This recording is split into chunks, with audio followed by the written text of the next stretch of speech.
Pagi ya semuanya, mudah-mudahan dalam keadaan sehat. Hari ini kita akan lanjutkan materi tentang pengujian perangkat lunak. Untuk materi di minggu ini ada berkaitan dengan tahapan ya yang ada di SDLC, baik metodenya waterfall, prototype, UCD ya atau goal directed design, spiral, agile ya, dan sebagainya ya. Nah, teman-teman di sini,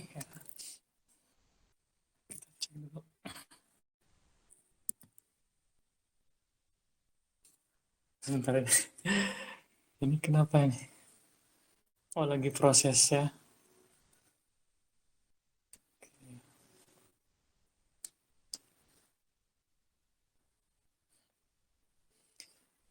Kita sudah di minggu sebelumnya sudah ke proses ya pengujian. Nah, sekarang kita ke tingkatan pengujian perangkat lunak ya. Nah, ada beberapa test level yang berkaitan dengan tahap ketiga SDLC, yakni implementation and unit testing. Dan tahapan keempat, yakni integration and system testing.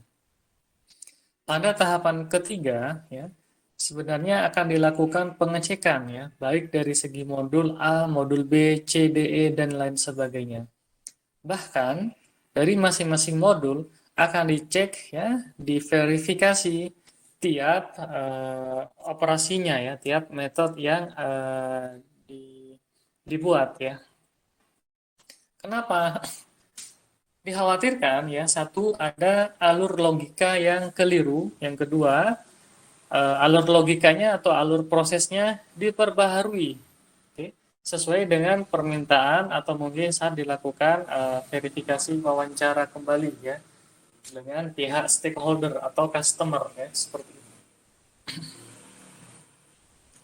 Nah, contoh misalnya pada saat kita membuat program ya di semester lalu, pada fitur misalkan menambahkan data pelanggan atau data customer, nah, semuanya data nama, mungkin nomor KTP, alamat ya, tinggi badan mungkin ya, langsung diinputkan ya dan disimpan secara sementara ya. Padahal harusnya kita lakukan pengecekan terlebih dahulu ya. Kenapa? Dikhawatirkan misal ya isikan nama Anda ya. Ternyata si kode program masih membolehkan ya untuk mengisikan angka, padahal yang diminta adalah alfabet ya. Misalkan namanya adalah Celsia gitu ya.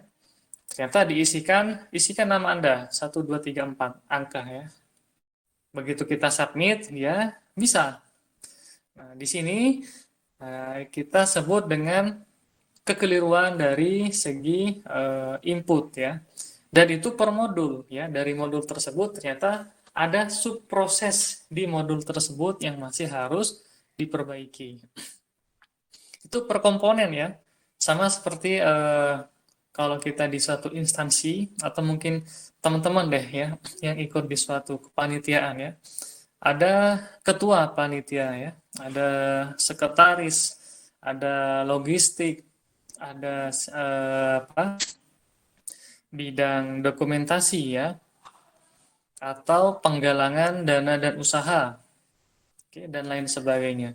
Masing-masing modul tersebut ya, misalkan modulnya ketua apa saja, modulnya sekretaris apa saja, modulnya dokumentasi apa saja, memiliki masing-masing kegiatan ya, memiliki masing-masing alur proses di situ ya. Nah, saat kita satukan ya, menyatukan integration namanya. Nah, di situ kita akan ngecek ya, apa yang dicek ya. Tidak semuanya mengarah ke kode program. Kadang dicek konfigurasinya ya. Oh, ternyata ada portnya keliru ya. Kalau teman-teman nanti mempelajari pemrograman web, ya ternyata ada kekeliruan saat apa namanya tuh mengirim mengirim data itu ya atau submit data ternyata tidak submit, tidak commit ya. Kenapa? Portnya keliru. Bisa seperti itu ya. Oke. Atau mungkin dikonfigurasi ya threshold ya berupa apa tuh namanya ya?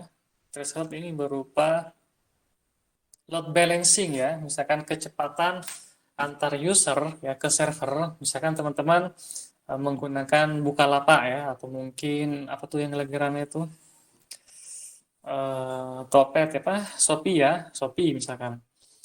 Nah, masing-masing si user dia akan ditentukan ya transfer rate-nya di situ agar normal ya. Jadi tidak terkendala dengan jaringan bagaimana ya. Session yang ada di dirinya bagaimana ya. Oke. Meskipun sensitivitasnya tidak begitu tinggi. Berbeda dengan aplikasi di perbankan tertentu ya. Dalam waktu misalkan 10 menit atau mungkin 3 menit idle ya, tidak ada aksi pada smartphone tersebut, maka akan dianggap sudah lockout ya. Kenapa? Nah, di sana dikhawatirkan bisa memicu atau berpotensi orang lain ya bisa melakukan nyusup data ya seperti itu. Oke, kalau sudah dilakukan penyusupan, misal dilakukan mengintip data ya, oh ternyata tanggal lahir, nama, alamat ya, PIN, nomor rekening, wah itu bahaya ya. Bahkan ketika program pun sudah jadi ya, menjadi suatu sistem ya, di tahapan ketiga, kita akan minimal melakukan pengujian secara black box ya. Black box testing seperti apa Pak Barja ya. Nah, nanti di kajian 3 oke lebih difokuskan ya, dirinci di sana. Tapi sederhananya adalah kalau kita mengisikan nama atau mungkin suatu form tertentu, maka apa yang diharapkan outputnya harus sama dengan output yang dihasilkan ya, atau output yang dihasilkan ketika dilakukan compile atau run atau eksekusi, maka harus sama output tersebut dengan yang sudah ditetapkan ya, dengan yang sudah diinginkan ya dari awal. Harus sama ya. Misalkan isikan pada form login ya, username Anda ya, username diisikan, password diisikan keliru. Apakah muncul pesan salah? Ya, pemberitahuan notifikasi ya, notif. Maaf nih ya, Bang ya, atau mungkin Mbak, ini keliru user ya, atau mungkin password ya. Bisa seperti itu ya.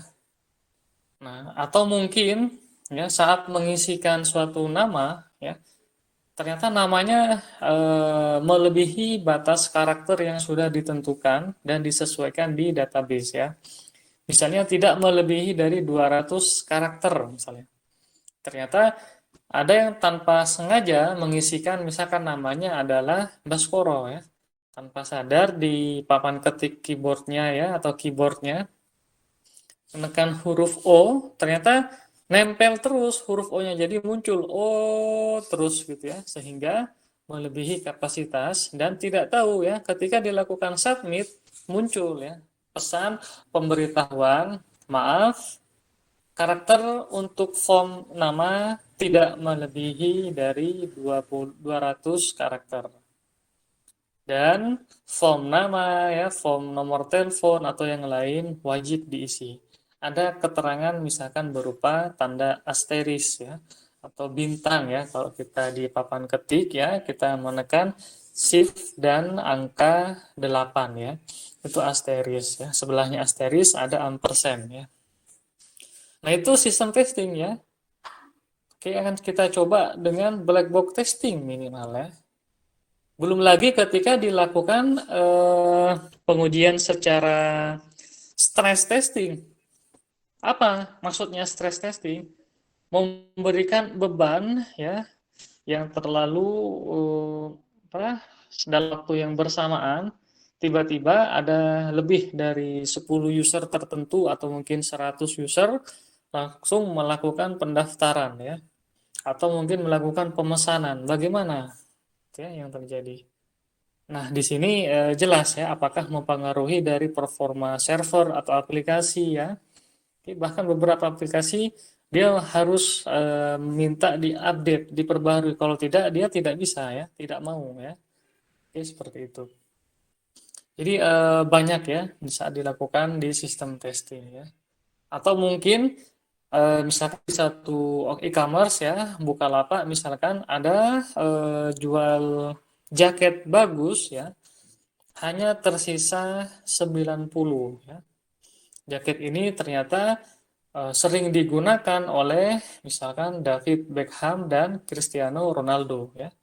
Ternyata begitu diiklankan ya, ada lebih dari 500 user dari 5 benua langsung ya mengarah ke e-commerce tersebut ya. Nah, stok yang ada di server mengatakan hanya ada 90, sementara permintaan dari 5 benua ini harus terpenuhi. Ini gimana? Siapa yang akan dilayanin ya? Kalau kita lihat dalam waktu yang sama, entah 1 sampai 5 menit ya, meski belum ada terjadi transaksi, semuanya melihat ini masih ada 90. Oke, masih ada 90 ya.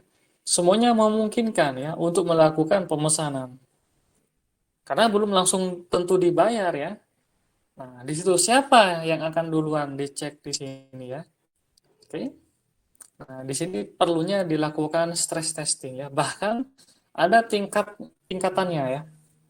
Ada mungkin alpha test, beta test ya. Bahkan nanti setelah sistem testing ini dikerjakan ya, akan ada acceptance testing ya. Acceptance testing dia minimal ada dua ya, yakni dari pabrikan ya atau mungkin software house, dia akan merilis ya hasil audit kami, hasil evaluasi ya dari aplikasi X ya untuk fitur A ya. Nah, di sini dilakukan oke sesuai semuanya ya. Dan itu dipresentasikan ya, didemokan ya. Begitu di saat tersebut selesai presentasi dan si stakeholder atau customer mengatakan, "Oke, untuk tahap pertama sudah sesuai dengan yang kami inginkan ya. Sudah bagus ya." Nah, oke, sudah diberikan semacam surat apa namanya? MOU ya atau mungkin dikomunikasikan ya. Itu tahap pertama. Nah, baru ya setelah kita rilis ya, dicoba oleh sub-sub klien atau mungkin cabang-cabang yang lain. Nah, di situ akan muncul feedback, komentar ya. Nah, ketika komentar kita lakukan survei, okay, atau mungkin wawancara, nah kita akan mengatakan user acceptance testing ya dari sisi pengguna saat menggunakan aplikasinya. Oke, acceptance testingnya ada dua, dari pabrikan dan dari pengguna ya. Pak, pabrikan tersebut kan juga menggunakan, ya bisa jadi ya. Maksudnya sisi pengguna ini dari sisi yang general ya, misalkan masyarakat atau mungkin kalau di instansi itu dari pihak di hotel ya, misalkan di perhotelan resepsionis ya, atau mungkin SDM atau logistik ya, seperti itu. Dicoba semua ya, didemokan, dia praktekkan, aplikasinya ternyata butuh waktu lama. Dia akan mencatat ya, merekam. Oke, oh ini ketika saya lakukan back setelah login, ternyata terlog out. Kenapa bisa ya? Atau mungkin dalam keadaan sudah sign in ya, tiba-tiba saya tekan log out ya, lalu saya back ya. Nah, ternyata masih bisa ya untuk masih bisa mengakses data-data di akun tersebut. Nah, ini berarti masih ada session yang masih lost ya dari pantauan kita ya. Dan itu dicatat ya. Kalau pada Igracias Pak, apa Pak? Oh, ternyata beberapa mahasiswa bisa melihat nilai-nilai mahasiswa yang lainnya. Gimana caranya? Cukup tahu misalkan NIM-nya atau mungkin hal tertentu ya, tapi sekarang sudah nggak bisa ya. Nah, jadi dicoba seperti itu ya. Kok bisa sih gitu ya? Atau mungkin dari apa? Ketika kita gunakan teknologinya mungkin ini maaf ya, misalkan 4G ya, lancar ya, LTE lancar ya. Ketika 5G, nah itu bagaimana? Itu masih tetap dilihat ya. Oke. Karena yang namanya aplikasi dia, oke, akan terus bisa dikembangkan ya, akan diperbaharui seperti itu ya. Oke. Dan jangan sesekali mengatakan aplikasi saya sudah yang paling sangat bagus ya. Jangan ya, karena pasti ya ada celah di situ menunjukkan manusia ya, yakni kurang lengkap atau mungkin masih belum apa semuanya ada gitu ya. Oke, nah di sini silahkan kalau ada yang ingin disampaikan ya teman-teman langsung ya. Ini beberapa atribut ya yang ada di pokok bahasan saat ini tentang level-level dari tes ya atau pengujian ya. Harus tahu mau arah kemana tujuannya ya pengetesan ini. Oke, hanya mengarah ke fitur atau yang kedua, oke, dari segi ya apa namanya failover ya saat sudah diakses secara dari klien ke server bagaimana ya, atau mungkin ketiga ya bisa dicek dari ketahanan aplikasinya atau sistemnya ya, itu tujuannya. Pak, apakah ada metode tertentu ya untuk mengecek tujuan ini? Ada ya. Kalau kita ingin melakukan profiling ya pada suatu aplikasi, kita bisa menggunakan suatu analisis ya, pendekatan analisis yakni web qual ya, metodenya namanya web qual 4.0 ya, 4.0 ya, 4.0 ya. Apa yang dilakukan ya, apa yang dianalisis di sana? Minimal ada tiga ya. Yang pertama, saat dilakukan analisis ya dari pendekatan web qual ini adalah yang pertama adalah usability level ya, tingkat kegunaan aplikasi.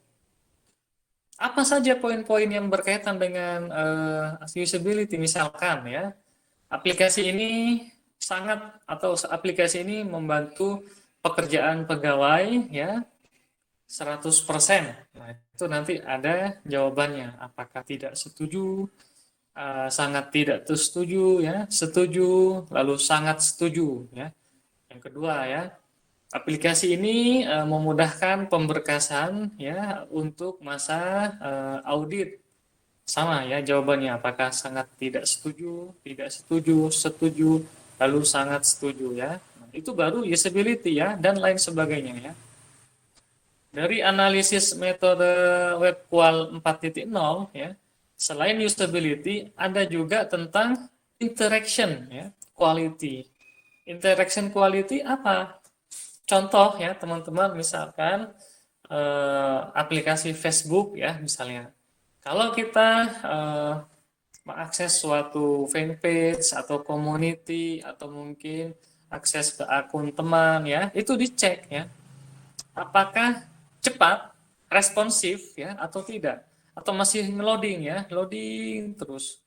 Atau mungkin saat dilakukan misalkan dia login atau sign in, apakah dia langsung merespon ya?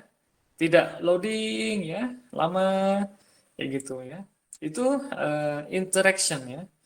Interaction yang kedua apa? Contoh misalkan kalau kita pilih misalkan di situ fiturnya adalah register, maka akan di direct ya, akan diarahkan ke menu register pendaftaran. Jangan-jangan kalau kita tekan register, dia akan masuk ke logout. Kita tekan register, ternyata dia melakukan pertambahan, menambahkan pertemanan ya. Seperti itu ya. Jadi dilihat interaction quality-nya seperti itu dia.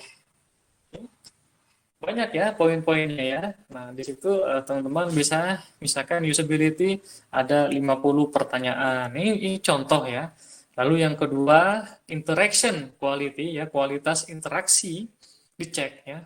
Berapa pertanyaan, Pak? Silahkan buat, ya. Yang ketiga, information quality. Information quality. Jadi kualitas informasi yang ada pada aplikasi pun harus jelas, ya. Jangan memberikan tanda pada aplikasi nanti isikan form ini, ya. Kita nggak tahu ini isi form apa, gitu, ya. Tapi kalau misalkan si pembuat mengatakan, ya jelas dong, itu kan aplikasi pendaftaran Peduli Lindungi, contoh nih, ya. Tapi itu tidak informatif, ya. Tetap kita harus memberikan informasi yang jelas. Isikan form berkaitan dengan aplikasi Lindungi, ya. Form ini ditujukan sebagai basis kami untuk melacak, ya. Oke. Bahkan saat di satu form contoh misalkan, ya, misalkan pada form nama, ya, tidak hanya nama, ya, lalu ada form kosong untuk diisi, tidak, ya, tapi diberi contoh mengisikan nama yang benar bagaimana, apakah semuanya uppercase atau lowercase, ya, atau tidak boleh ada spasi, ya, atau tidak boleh ada singkatan, ya, tidak boleh disingkat, ya, misalkan mau nulis pendekar kura-kura ninja disingkat PDKR, ya, apakah boleh di situ? Nggak boleh, ya. Kalau misalkan ada contohnya harus jelas, maka di seperti contoh tersebut harus kita isi, ya. Isikan nomor telepon Anda. Nah, kalau yang seperti biasa, maka dikasih suatu form isikan, ya. Mau ngisikan 123 atau mungkin 1 miliar bisa, padahal untuk nomor telepon yang versi GSM dia hanya dari 11 digit sampai 15 digit, ya. Kalau CDMA, ya, hanya mungkin 6 digit, ya, sampai 8 digit. Tidak boleh lebih, ya. Pak, tapi ada nomor telepon 123. Nah, itu kan nomor telepon beda, 110 911. Ya silahkan, ya, berikan batasan. Ini aplikasi untuk siapa? Apakah untuk pemadam kebakaran, untuk PLN, untuk masyarakat, ya? Untuk siapa? Kita perjelas dari awal. Oke. Nah, dari sana harus ditulis, isikan email Anda, ya. Ternyata emailnya memungkinkan ada dua. Nanti dikasih contoh cara nulis kalau ada dua, maka dipisahkan dengan titik koma. Lalu ada spasi dan dituliskan email yang kedua. Seperti itu. Jadi kualitas informasinya pun jelas. Apalagi saat ingin melakukan submit atau mungkin delete, ya. Ketika kita tekan delete, akan muncul informasi seperti ini. Contoh yang ambigu, ya, biasanya. Apakah Anda yakin ingin menghapus dokumen ini? Nah, jawabannya apa tuh dia? Ya atau tidak, ya? Alangkah lebih baik, lebih tepat kita ganti. Apakah Anda yakin atau mungkin ganti, ya, apakah dokumen ini akan dihapus? Jawabannya ada dua, ya. Hapus, di sini dia batalkan. Itu lebih jelas daripada iya tidak. Kalau iya ini diapain, lalu kenapa? Khawatir menimbulkan ambiguitas, ya, menimbulkan imajinasi yang berlebihan, ya. Jadi kita tetap selain bisa membuat aplikasi, tetap harus bisa melakukan edukasi, ya, kepada si user, ya. Jangan kita condong dari salah satu sisi, terutama dari sisi kita sebagai developernya. Jangan mengatakan, cuma itu pasti bisa, pasti ngerti, ya. Misalkan ini ada source code nih, kalau mau dilakukan pengembangan, source code-nya apa? Misalkan untuk menghitung luas persegi panjang. Oh jelas, N sama dengan P dikali L, ya.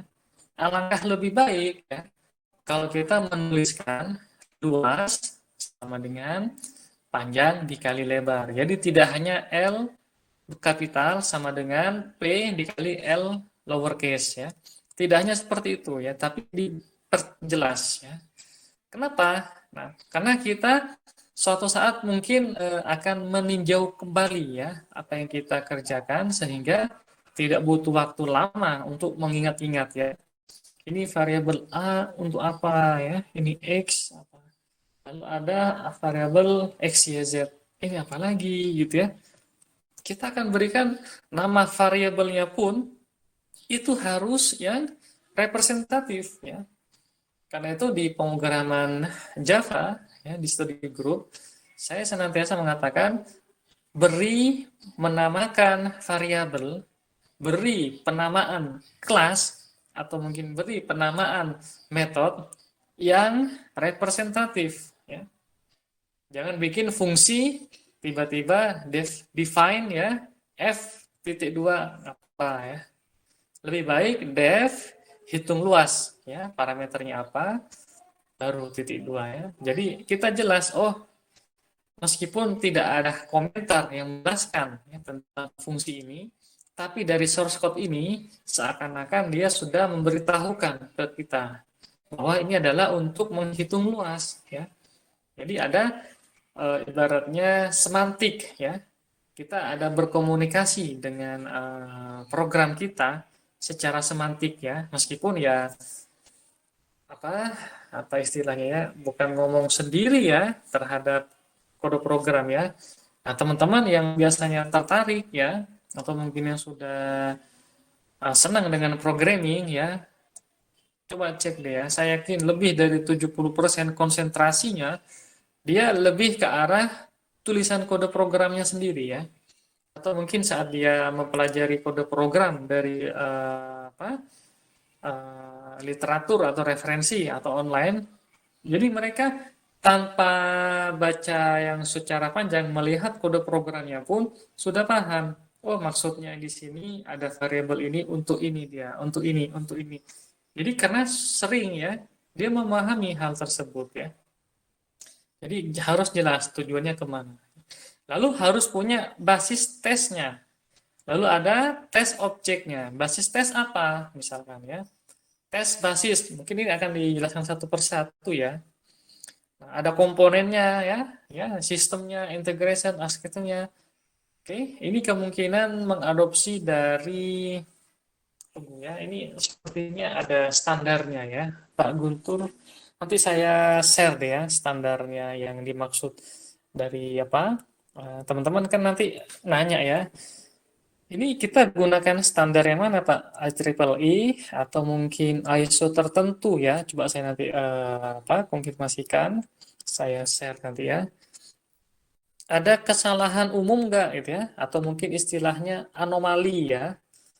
Anomali ini kejadian tidak biasanya ya, secara general ya. Nah, kalau di aplikasi, loh kok tumben muncul pesan error seperti ini? Loh kok tumben muncul output seperti ini? Nah, kata-kata loh seperti itu maksudnya menunjukkan kesalahan apa namanya anomali tertentu ya. Ada juga yang secara general ya. Lalu ada teknik dan penanggung jawab ya. Ini tidak serta-merta gampang di checklist ya. Jadi ada poin-poin yang harus dilakukan ya. Jadi emang berat ya. Karena itu tester ya kadang bukan kadang lagi ya, gajinya mereka, insentifnya itu lebih besar ya daripada programmernya.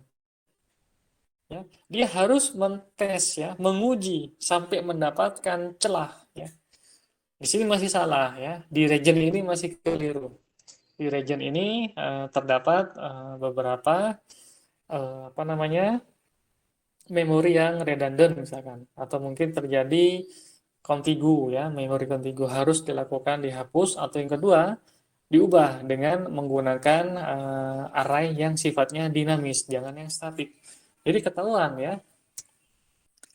Oke, ini mappingnya seperti ini ya, pemetaannya.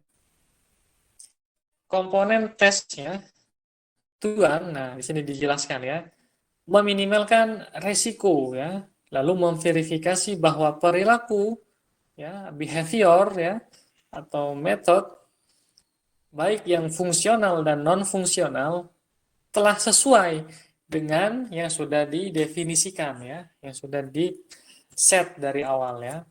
Lalu memastikan kualitas komponen, dia akan mencari ya cacat program, defects di dalam komponen, mencegah ya yang defects ini tadi lolos ke level yang lebih tinggi ya. Oke. banyak yang terjadi beberapa di sini ya. Kalau saya pernah memiliki punya teman ya, beberapa yang masih sangat rentan meskipun skalanya ada skala sudah software house besar ya, tapi dia masih ya belum mampu sampai secara detail ya menguji ya. Kadang oleh si programmernya kalau dia kesal akan menuliskan suatu file entah bertipe notepad ya, atau mungkin nanti formatnya yang bisa menjadi link acuannya dia ya. Nah, ketika sudah terjadi hal tersebut tidak diketahui, nah bisa kita lakukan nonaktif ya, misalkan yang fitur tadinya dia terbuka bisa kita dari web service-nya di disable ya. Jadi ada juga yang seperti itu ya.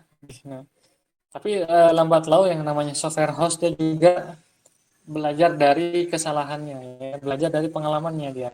Oke. Nah, setelah apalagi sistemnya dia secara freelance ya memperkerjakan orang, ini silahkan ya dengan catatan dia ingin meraih keuntungan sebesar-besarnya. Oke, nah dia juga nanti akan memperkerjakan satu orang lagi untuk mengecek apa yang sudah dikerjakan oleh si programmer ya.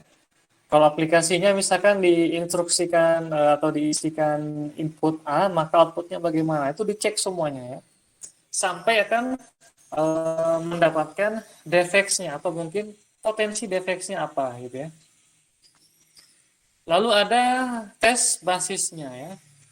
Jadi detail desainnya ya sebenarnya sih harus ada dokumentasinya ya dari source code itu.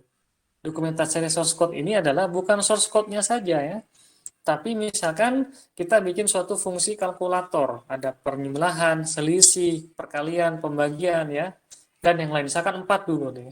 Masing-masing proses, masing-masing metode dia penjumlahan harus dijelaskan. Source code-nya seperti ini dia. Oke, ada source code-nya. Misalkan def tambah titik 2 tambah buka kurung x, y titik 2 ya. Di sini ada tulisan return x tambah y. Udah cukup bawahnya lagi. Jadi dijelaskan ya. Dan misalkan dalam bahasa Indonesia gitu ya, metode ini digunakan untuk melakukan penjumlahan dua bilangan, bebas bilangannya, boleh bilangan kontinu atau bilangan diskrit ya. Boleh bilangan pecahan atau bilangan bulat ya.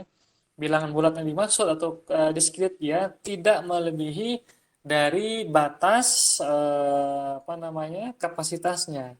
Kalau dia misalkan sudah menuliskan 100 ya, maka X misalkan 100 di dalam prosedur atau metode tersebut atau fungsi X ini dia sudah diset sebagai integer.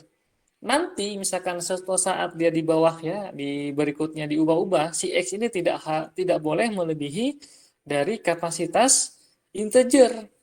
Berapa kapasitas integer? 4 byte. Long integer 16 byte ya. Atau 8 byte ya. Yang terbaru silahkan teman-teman cek. Oke, harus dicek dia. Kalau misalkan nanti di awal kita mengatakan X ini integer ya, kita isikan 1000. Lalu di bawah X diisikan dengan isi 4 miliar atau mungkin 5 miliar gitu ya. Jadi, ini melebihi dari batas wajar integer.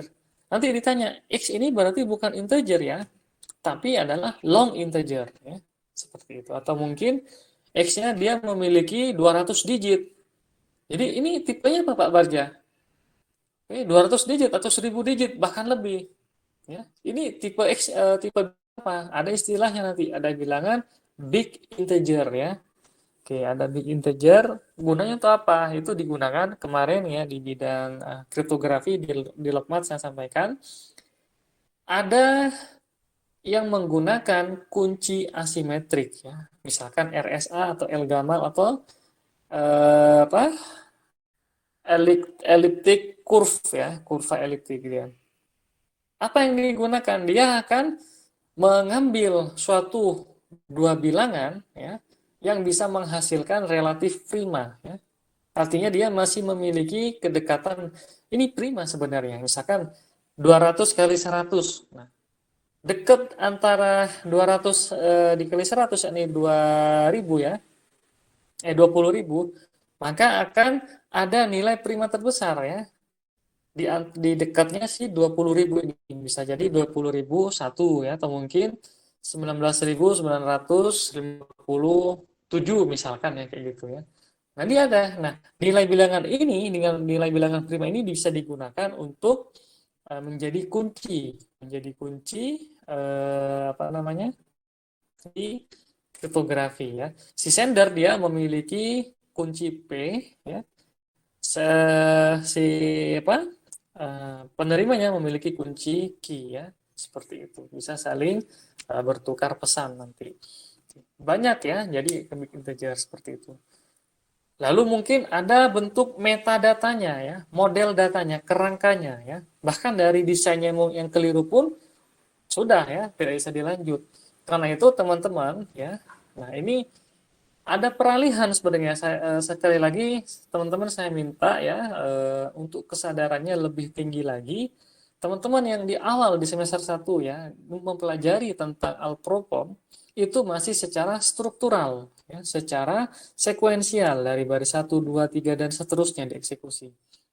Nanti teman-teman akan diajak ke paradigma baru di semester 3, 4, 5 dan seterusnya. Namanya adalah framework ya. Ada framework atau library A, B, C, D dan yang lain sebagainya. Asal muasalnya framework ini dia yakni adalah object oriented programming ya, pemrograman berorientasi objek. Karena itu harus tahu ya yang dimaksud objek ini apa. Nah, nanti mereka misalkan yang sudah punya proyek atau mungkin terbiasa ya, akan tahu ada namanya file ya, namanya file kerangka ya, file modelnya. Lalu yang kedua ada file controller ya, untuk melakukan penjumlahan ya, melakukan pendaftaran ya, tambah data customer, transaksi pemesanan atau mungkin yang lain. Yang ketiga ada lagi namanya file view ya, tabel UID-nya seperti itu. Nah, jadi teman-teman diharap menurut saya menyempatkan waktunya, oke, di angkatan 45 nih terutama. Jadi ada kelas nomor 4 nih sangat maksud saya masih apa sangat peduli ya. Tolong hadir ya. Ini bukan hanya semacam bentuk sertifikat buat kalian semua bukan ya. Tapi teman-teman nanti di semester 3, 4 atau seterusnya bahkan skripsi akan diajak berkenalan dengan framework. Tiba-tiba kaget, ini apaan framework ini? Siapa mau disalahkan? Mau nyalahin kurikulum? Di kurikulum Pak Barya, semester 2 nggak ada pemrograman. Nah terus, ya kita sudah set sedemikian sehingga ya. Nah, karena itu, ketika salah satu dari teman-teman di sini mengusulkan adanya semacam pembelajaran, kita sebut dengan responsi, teman-teman pelajari itu ya. Oke, kita masih belum masuk ke ranahnya ini ya, baru ini insya Allah minggu ketiga ya. Kalau nggak keliru, ya, ya benar ya, minggu ketiga. Kita akan mempelajari tentang fungsi, tentang metode ya. Kita akan mengulang fungsi yang pernah ada di bahasa Python dengan di Java atau C atau Android. Setelah itu apa? Dari fungsi tersebut kita bisa menggunakan ke pengantar namanya konsep di OOP yang pertama namanya adalah enkapsulasi ya. Yakni memodelkan, membungkus ya dari dunia nyata ke suatu simbolik komputasi yang bisa diimplementasikan ya ke kode program. Bayangkan itu ya. Jadi teman-teman, kalau istilahnya seperti apa enkapsulasi ya, apa object oriented, seperti ngeri ya. Padahal kalau teman-teman misalkan nanti, oh seperti ternyata seperti ini dia. Oh alah, ini yang namanya object oriented ya. Ya, bibit untuk bisa kita bawa ke framework-framework yang lain ya. Oke, bahkan nanti teman-teman pun bisa bikin framework sendiri ya. Dan ini pernah kejadian ya saat saya mengajar mahasiswa angkatan 2010 kalau nggak keliru atau 9 ya, saya kurang tahu lupa ya. Terlihat biasa, tapi saya bilang ini ada materi seperti ini. Akhirnya dia berinisiatif setelah mempelajari framework di semester berikutnya, dia presentasi ke saya, menyampaikan, menghubungi saya, Pak Barja, saya punya framework versi saya. Saya kaget. Gitu kan. Saya kebayang ya, framework kamu ini kalau digunakan ya untuk membantu teman-teman kamu bikin skripsi ini cepat, saya bilang. Nah, itu Pak Barja. Ini yang kemarin saya dapat ide seperti ini. Ya, saya ingin ngebantu teman-teman yang lain ya. Dia kasih namanya mungkin teman-teman tahu nih ya, nama frameworknya adalah OMAP ya, OMAP. Dia basisnya ya bahasa PHP yang framework CI ya. Dia bungkus lagi segala macam jadi frameworknya namanya dia. OMAP ini dua huruf terakhir itu ya, itu nama orangnya sebenarnya ya. A-nya itu Agus ya, P-nya Prasetyo ya. Jadi cepat. Ada temennya nanya, udah kamu gunakan framework saya. Ya. Seminggu sudah selesai dia daftar.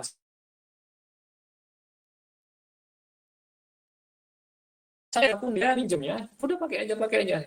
Orangnya baik banget ya. Dari Jawa Tengah kalau nggak salah dari Solo ya. Mungkin teman-teman kenal nih. Padahal dulunya nggak ngerti dia. Cuma saat apa namanya saya ngadain responsi dia selalu hadir ya. Yang hadir kan hanya 5, 3 orang, 4 atau 5 gitu ya. Dia selalu hadir ya.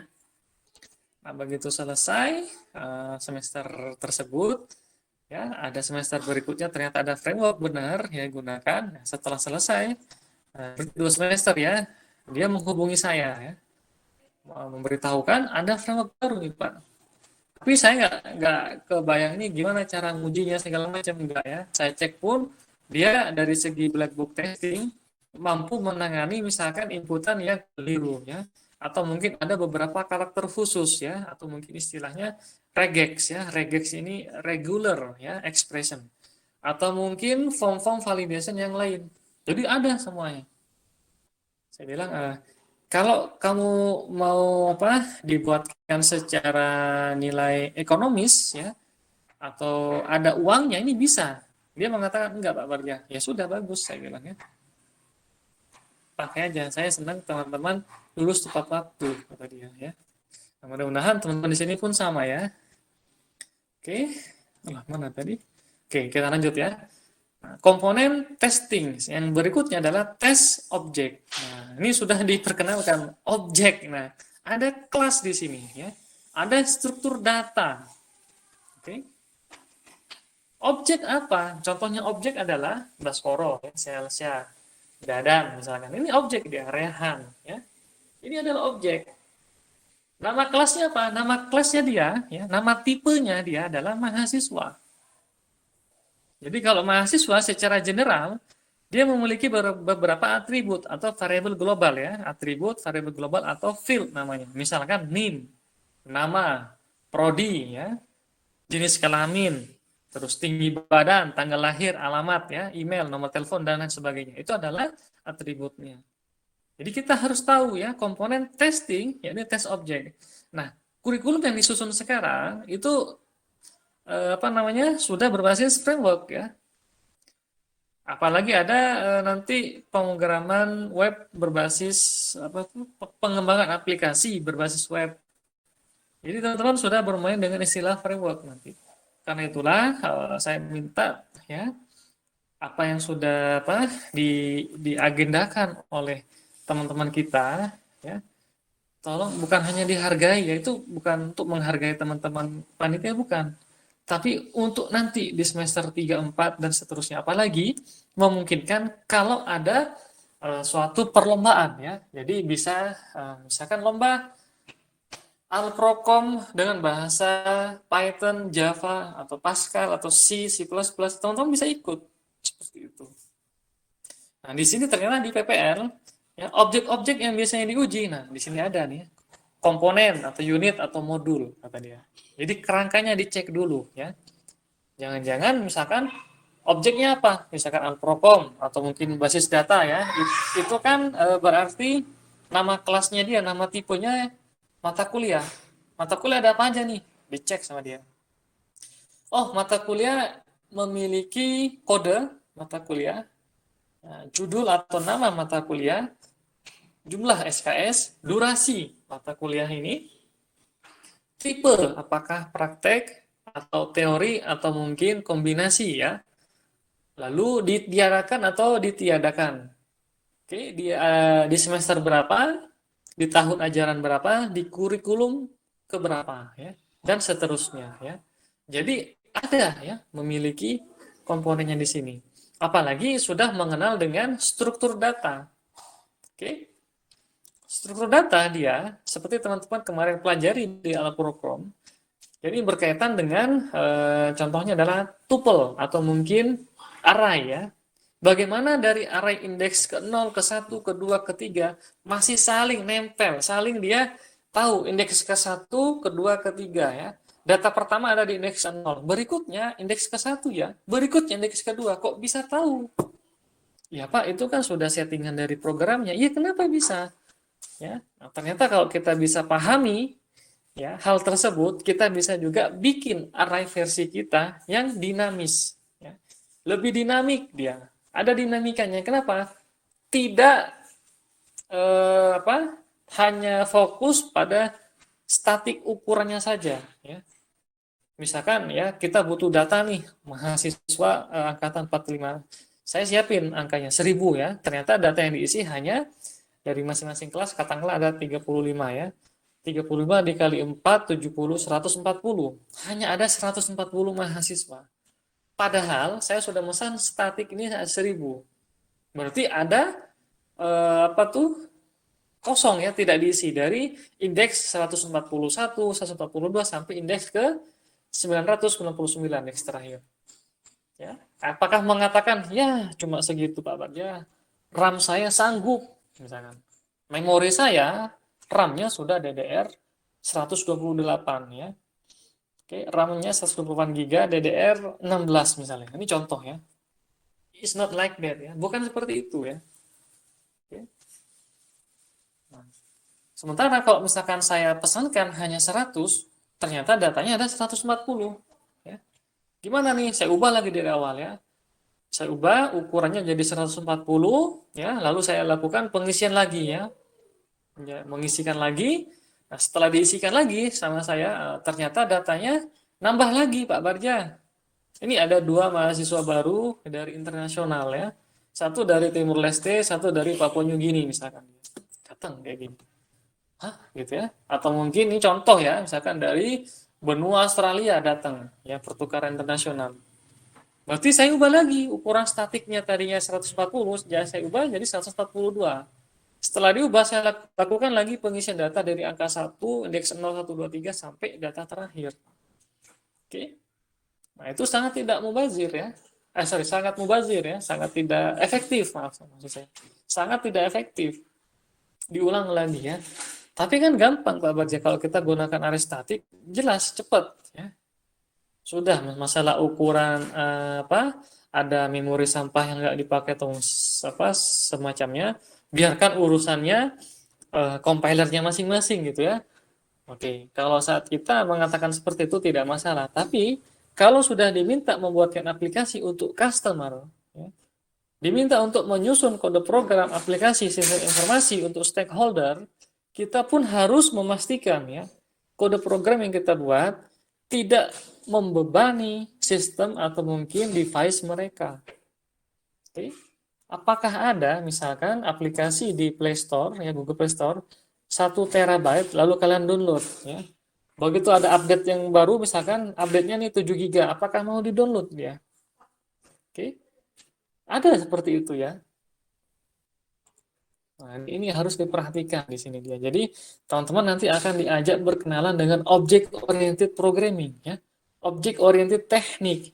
Bagaimana memodelkan keadaan di sekeliling kita ya, di dunia nyata real world ya, ke dalam bentuk komputasi ya, sehingga bisa diimplementasikan ke sistem atau mungkin ke digital programming ya. Bisa dituliskan secara digital ya, diinstruksikan ke sistem. Sistem saya beri instruksi A ya, kerjakan A. Bisa seperti itu. Oke. Selain ada enkapsulasi object oriented programming, ada juga modul basis data. Oke, dia bisa membuat tidak hanya diagram kelas, tapi diagram relasi datanya, ya, IRD. Ya. Mudah-mudahan di semester ini teman-teman pun mempelajarinya ya. Nah, komponen testing berikutnya ada istilahnya kesalahan umum ya.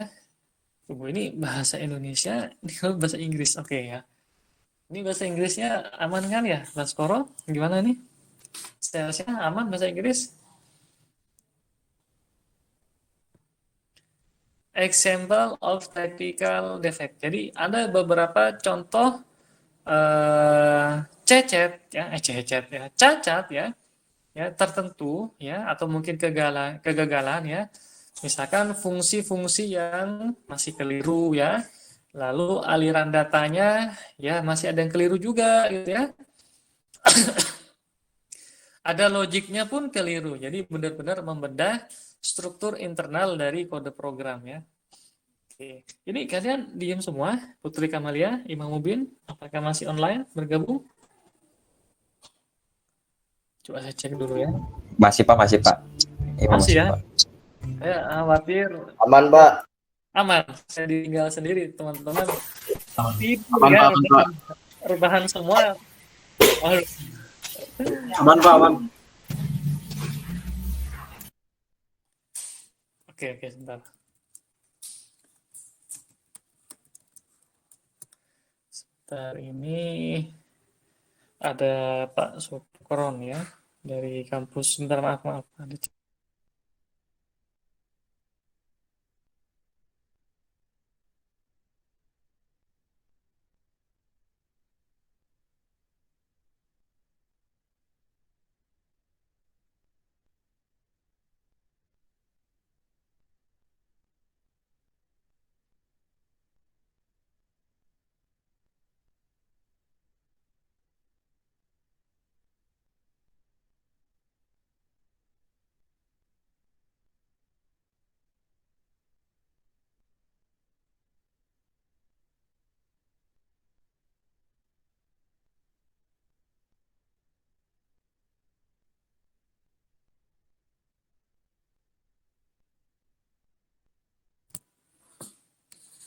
Oke ya, kita lanjut ya. Nah, cacat atau defects ya, kita bilangnya defects aja ya, sama failure ya. Oke, kalau secara tipikal bisa kita perbaiki ya, as soon as possible ya, begitu ditemukan ya. Yang penting si programmer dia tahu ya, ini mau bikin apa secara general ya. Pasti nanti dia akan mengkucut ya. Yang pertama dia bikin secara general, masih salah atau tidak sesuai. Oke, yang baru yang terakhir dia akan perbaiki ya. Seringkali with no formal defect management ya. Jadi tanpa harus secara apa? Secara apa namanya? Formal ya. Wah, ada keliruan, dia perbaiki, dan cara memperbaharui, misalkan teman-teman lagi bikin proposal misalkan ya, atau bikin kode program, tidak langsung diganti yang keliru, misalkan variabelnya P diganti ya dengan X misalkan ya. Kalau udah skalanya besar, dia harus kita simpen ya. Maka harus kita simpen S ya, save S ya. Nah, apa contohnya, misalkan kita beri aja nama misalkan ya edited atau mungkin revise ya, improve at 14 March 2022 gitu ya, ini contoh ya. Harus diberikan kayak gitu ya. Revise ketiga misalkan 20 Maret 2022. Ya, revise ke 10 tanggal berapa. Jadi harus jangan serta-merta langsung Ctrl S ya, simpan. Jadi kita nggak tahu ya jejak-jejak sebelumnya yang salah itu apa gitu. Oke, kan sudah ditulis Pak di dokumentasi. Iya kalau ditulis ya. Apakah si programmer dia mau baca? Ya, ya ada apa? Mau bertanya? Silakan teman-teman. Halo? Iya, Pak. Halo, Pak. Insya Allah, Pak. Oh, barusan ada suara soalnya tuh. Iya, Pak. Oh, oke. Terus,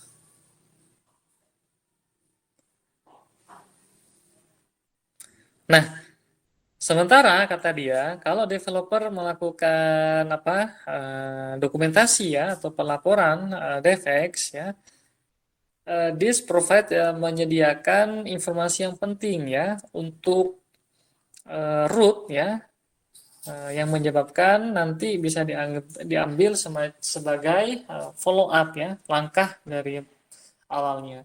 Karena itu kalau teman-teman nanti bikin proposal ya, bikin program sudah skalanya besar, tidak langsung serta-merta simpan-simpan, jangan ya. Apalagi kalau misalkan bimbingan ya, bimbingan skripsi ya, buku sekarang. Simpan ya, misalkan disimpan ya. Nah, diedit ya, kedua tanggal berapa ya, siapa pembimbingnya, misalkan MBS ya. Baru yang diedit tersebut kita coba konsultasikan dengan pembimbing yang lain ya. Nanti ada tambahan lagi mungkin dari fitur-fitur atau mungkin dari subbab yang lain. Jadi tahu jejak-jejak yang sebelumnya apa gitu ya. Jadi begitu ya teman-teman, jangan harus kaku ya tiba-tiba simpan. Atau mungkin gini aja Pak Barja, setiap kita save as boleh, setelah itu simpan ke Google Drive. Boleh, tidak masalah ya. Silahkan saja disesuaikan. Kalau saya lebih senang memiliki beberapa recordnya sehingga jelas ya. Dikhawatirkan terjadi seperti ini ya. Ada mahasiswa, dia dengan enteng mengatakan setelah bimbingan dengan dosen A, lalu mau ke dosen B dia bimbingan. Nah, kata si dosen B, loh kamu kenapa nulis seperti ini? Loh, saya Pak, ini dari dosen A, disuruh seperti ini. Nah, jangan mengatakan hal tersebut ya, itu namanya memiliki etika untuk membuat semacam konflik gitu ya. Ya. Padahal yang harus kalau memang tidak ngerti harus dikonfirmasi ke dosen A atau ke dosen B. Maaf Bapak, maaf Ibu, apakah yang dimaksud dengan Bapak tadi apakah seperti ini? Ya. Iya, gitu ya. Nah, maka sudah. Oke. Jangan sampai nanti berargumennya seperti itu ya. Itu juga tidak disarankan ya. Oke, lalu kita lanjut. Silakan kalau teman-teman ingin bertanya. Ini saya tidak bisa akses ke Igrasias ya. Saya tidak tahu ada apa ya. Untuk OTP dari WA atau mungkin ini SMS juga tidak bisa, sama seperti saat tadi mengisikan kehadiran dosen ya. Ada beberapa yang sepertinya belum diupdate ya. Silakan teman-teman kalau ada yang hendak bertanya bisa ya disampaikan atau mungkin ingin mengkonfirmasi ya, silakan.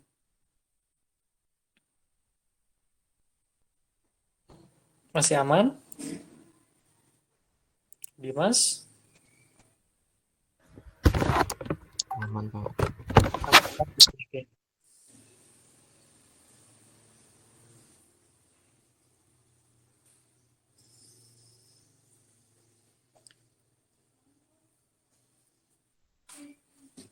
Sekarang kita ke teknik pengujian ya dan penanggung jawab. Pengujian komponen biasanya dilakukan oleh developer yang membuat kode program ya, atau mereka yang memiliki hak akses ke kode program. Teknik pengujian biasanya ya debugging aja ya. Debugging artinya ya menemukan dan memperbaiki defects ya. Developer langsung menguji komponen yang telah selesai dibuat. Oke. Bisa dilakukan secara iteratif, misalnya pada model agile ya. Contoh iteratif sudah jelas ya, dilakukan secara berulang-ulang ya. Oke, misalkan saya ingin tahu nih kemarin menghasilkan bilangan prima atau bilangan genap atau tidak nih.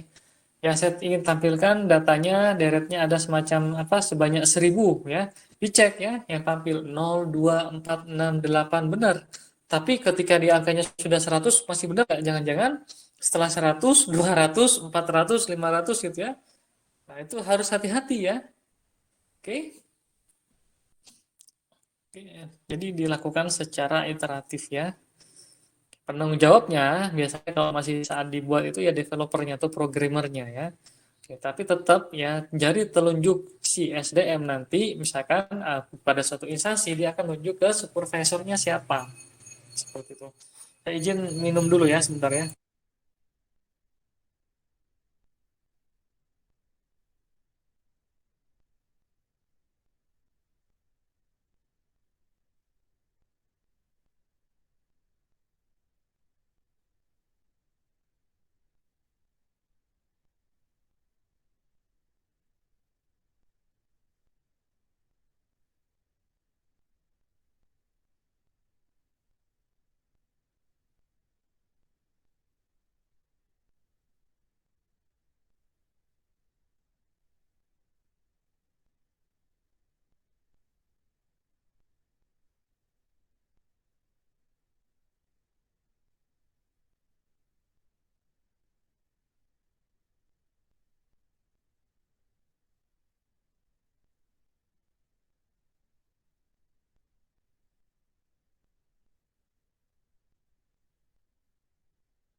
Oke ya, kita lanjut lagi.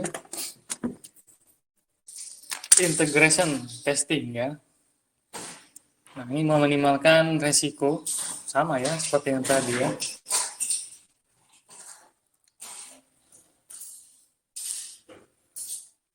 Komponen integration testing fokus pada interaksi antarmuka, sedangkan sistem integration testing fokus pada interaksi dan antarmuka di antara sistem, package, dan microservice. Jadi kalau sistem testing, tadi sudah di awal sudah saya sampaikan bahwa bisa salah satu untuk menguji sistem testing, yakni menggunakan black box ya. Padahal banyak ya, bisa stress testing atau mungkin dari segi apa load balancing, failover atau mungkin yang lain ya.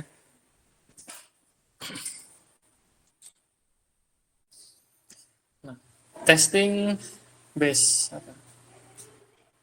Oke. Apanya? Udah, sok. Tadi gitu. Oke, pada integration testing ya. Kalau tadi kita diberitahukan ada apa saja ya berkaitan ya tadi di sini sudah ada ya dasar pengujian komponen yakni desain yang detail, kode program ya, kerangka, lalu ada spek ya. Spesifikasinya seperti apa. Nah, di sini test base ya, desain perangkat lunak dan sistem ya. Jadi teman-teman sudah diajak ya ke ranahnya software house ya minimal dengan metode waterfall ya. Oke. Lalu ada sequence diagram. Nah, sequence diagram ini seperti alur proses ya. Misalkan ya, pendaftaran atau maaf, registrasi mahasiswa bagaimana? Pertama, LAK akan memberikan informasi pengumuman ke dosen wali ya atau kaprodi. Lalu yang kedua, kaprodi menginstruksikan ke dosen wali menginstruksikan ke mahasiswa. Oke, mahasiswa, nah di sini melakukan pembayaran ya sehingga bisa melakukan input mata kuliah. Selesai input ya dilakukan verifikasi ya. Bisa di-ACC oleh dosen wali, bisa ditolak ya dengan catatan ada pesan ya. Misalkan Anda tidak boleh mengambil mata kuliah semester 6. Anda saat ini diperbolehkan mengambil mata kuliah semester 2, seperti itu ya. Oke, selesai dia di ACC ya, proses ACC wali, maka mahasiswa wajib juga di akhir ya alur proses ini yakni cetak KSM. Sekali lagi, cetak KSM di sini sangat diperlukan. Kenapa? Dikhawatirkan ada suatu nauzubillah misalkan data hilang atau mungkin kerusakan pada sistem ya. Sehingga beberapa SKS mungkin atau mata kuliah tidak termigrasi data dengan baik ya. Siapa yang akan disalahkan? Oke, nah di sini ya pasti ada ya. Saya pernah bercerita ya dari suatu kejadian nyata pada suatu perbankan ya, di mana data akun nasabah tertentu ya, satu orang dia diisikan saldo ya, dan saldonya pun bertambah terus-menerus sampai ini jumlah angkanya itu 100 triliun ya, hampir mendekati 100 triliun ya. 99 triliun, 999 miliar, berapa terus ya banyak.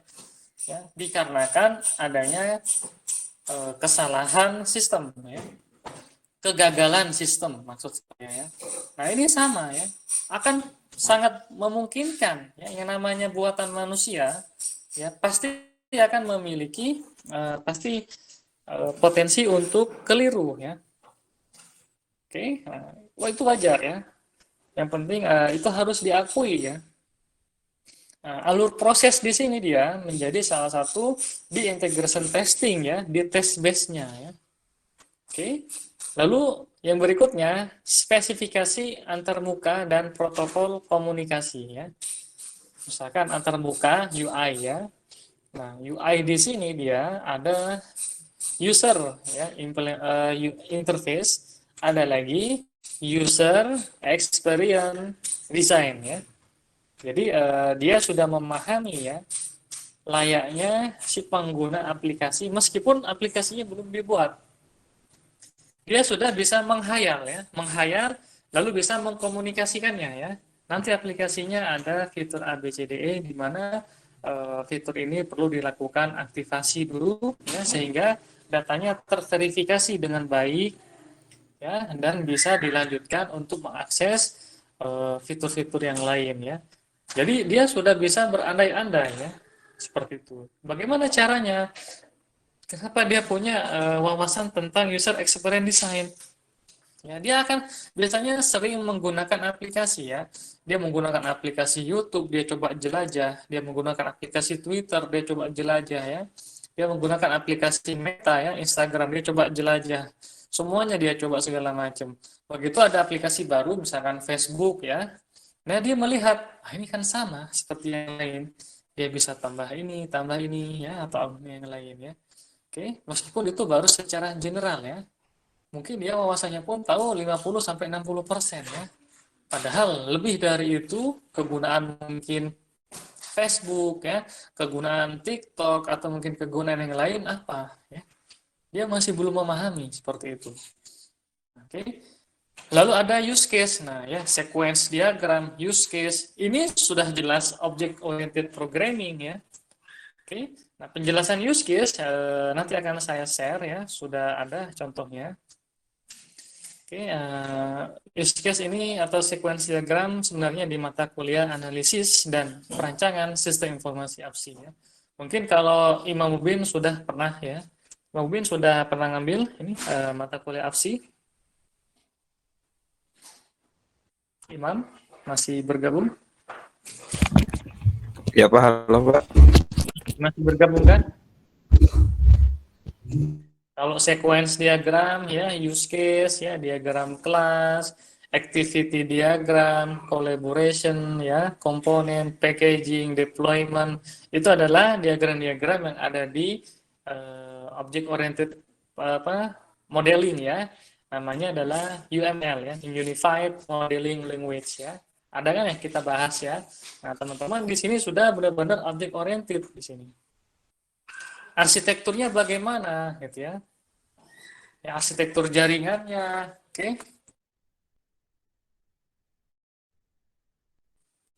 Arsitektur jaringannya, arsitektur apa namanya, objek relasinya dan lain sebagainya ya.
Oke ya, terus ada tes objek. Nah, di sini.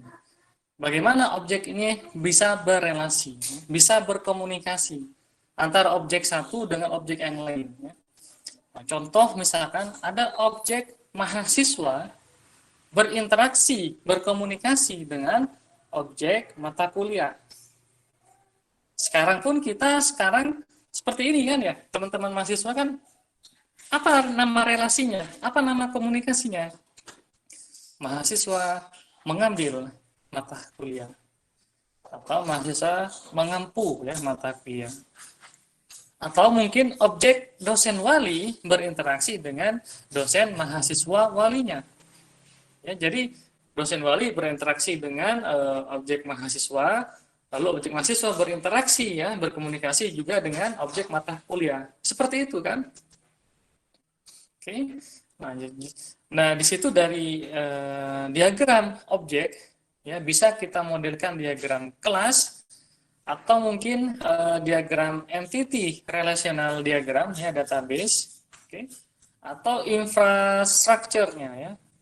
Oke, butuh berapa client server ini ya, butuh berapa resource ya, butuh 2 PC, satu PC buat A misalnya, satu PC lagi untuk cadangan misalkan ya, seperti itu. Lalu ada web service ya sebagai pintu masuk ya kalau ingin dilakukan entah maintenance atau mungkin perbaikan ya pada program kita. Sampai ke microservice ya. Oke, Oke, nanti di perkuliahan umum oleh Pak Solekan biasanya teman-teman akan diajarkan ya lebih jauh tentang interface API ya, application programming interface ya, dan microservice ya. Kalau interface yang akan kita bahas besok di hari, bukan besok juga ya, di hari Selasa, itu berkaitan dengan konsep pewarisan ya.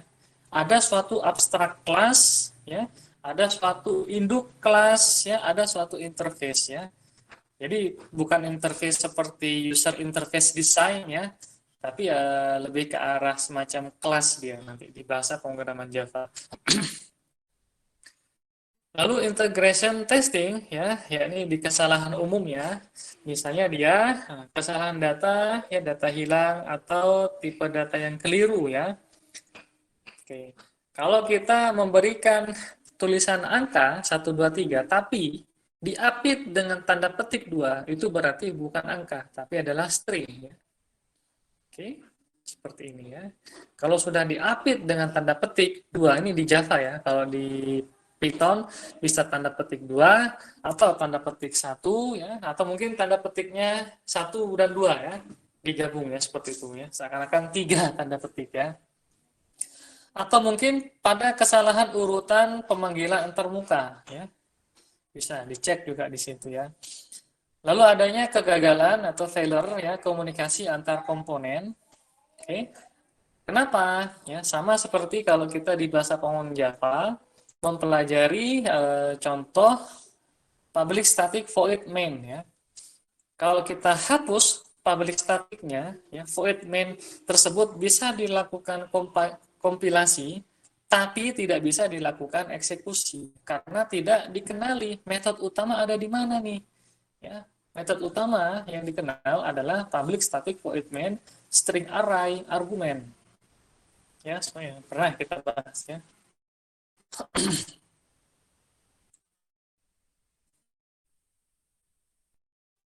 Oke, sebentar nih ada tamu lagi.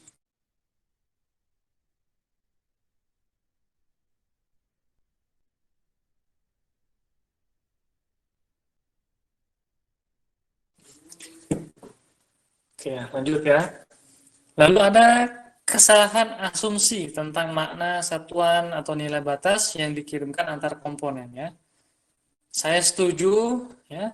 Lalu saya setuju ada yang versinya checklist atau radio button atau yang huruf X ya, simbol X.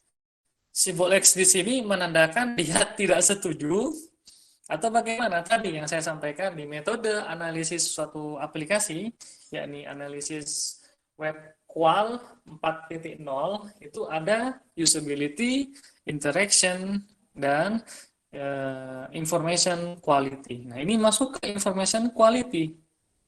Ya. Apakah Anda yakin ingin menghapus data ini? Ya. Harusnya kita ganti ya. Bukan iya atau tidak, tapi hapus ya atau batalkan ya. Oke, karena kalau masih iya tidak, kalau iya ini diapakan, kalau tidak bagaimana ya? Seperti ini tadi ya. Nah, dia X tapi tidak setuju atau dia setuju ya, akan menimbulkan persepsi ambiguitas seperti itu ya. Apalagi misalkan terjadi kesalahan satuan ya, derajat Celcius atau Fahrenheit, atau mungkin pembulatan ya suatu nilai, bahaya juga. Oke. Nah, hati-hati ya. Wah, Pak, itu hanya koma ya. Kalau diperbankan, koma itu pun diperhitungkan ya. Kalau di kalkulus ya, di sistem bilangan kontinu ya, 1/100.000 itu masih sangat diperhitungkan ya. Oke. 10 pangkat minus 5 ya.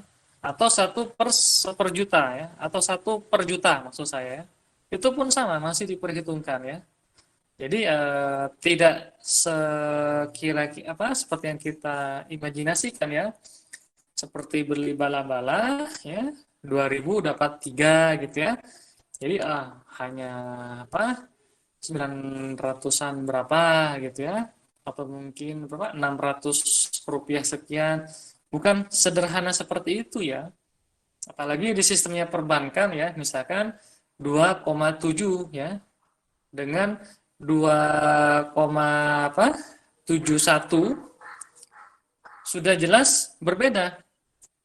Apa yang berbeda Pak Barja? Kalau nanti dia beberapa tahun berikutnya, ya, ternyata diakumulasikan dia nambah ya, dari 0,01 rupiah ya, besoknya lagi 100 hari saja sudah berubah jadi 1 rupiah. 100 hari ini ya. Kalau 10.000 hari berarti jadi 100 rupiah. Itu baru satu akun. Bayangkan ada 10 juta akun. Ya. 10 juta dikali dengan 100 rupiah. Ya. Sudah 1 miliar ya. 10 ya 1 miliar ya. Oke. Apakah ada perbankan mau apa? Memberikan bukan subsidi ya, garansi ya, suatu jaminan. Oke, nggak apa, masalah koma-koma gua aja deh ya. Apalagi yang sedang viral-viral saat ini ya. Wah, cuma mobil 1, 2, atau 5 miliar beli. Rumah mewah 10 miliar beli gitu ya. Bukan seperti itu ya. Ini perbankan ya. Dan itu kontinuitas ya, berkelanjutan ya. Oke, bulan ini, berikutnya terus bertambah. Apakah dia mampu ya? Apalagi nasabah di suatu perbankan banyak ya. Oke.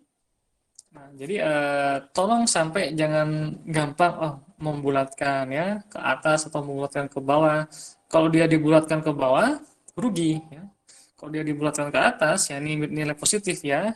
Bisa rugi juga di pihak perbankannya, sama-sama harus diperhatikan ya. Oke, ini juga ada di integration testing ya. Kesalahan umumnya biasanya katanya struktur pesan tidak konsisten ya. Ada bentuknya memperingatkan atau bentuknya pemberitahuan ya. Oke.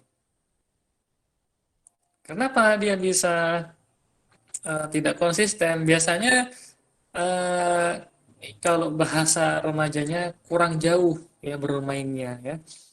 Oke, jadi kurang begitu banyak membaca artikel ilmiah ya. Makanya saya selalu open, silahkan selalu cek ya. Misalkan Pak Barja, maaf, berdasarkan framework yang terbaru, ternyata seperti ini ya. Bisa jadi ada kekeliruan ya, karena pasti sudah terupdate ya bentuk-bentuk standarisasi ya. Oke, ada two factor authentication ya, penggunaan CAPTCHA apa nih?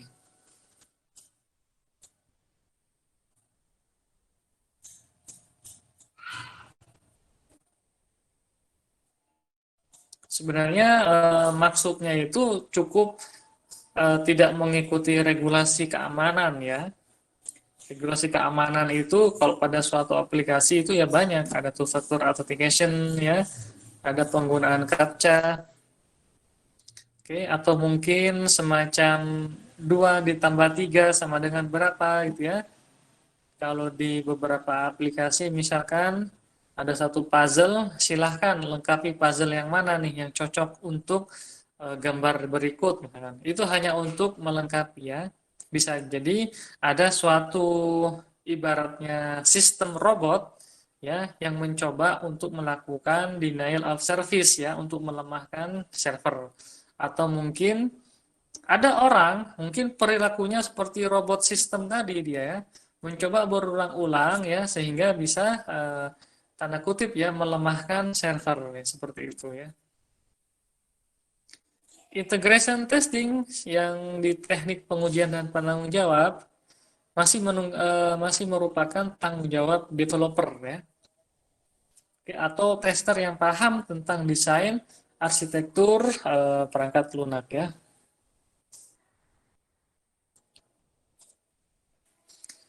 Fokusnya pada komunikasi antar modul, bukan pada fungsi ya.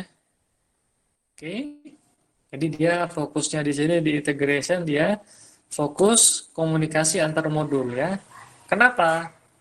Kalau diinputkan A, maka outputnya bagaimana? Apakah outputnya cek? Apakah outputnya sesuai dengan yang ditetapkan ya? Atau outputnya tidak sesuai ya? Itu harus di apa? Dicek ya. Seperti itu ya. Nah, teman-teman yang sudah di Bandung coba bisa ke Open Library ya untuk baca-baca buku skripsi ya. Jadi ada misalkan pengujian yang sederhana ini bagaimana sih ya? Inputnya seperti apa saja yang diperbolehkan, outputnya bagaimana ya. Jadi menambah wawasan ya. Oke.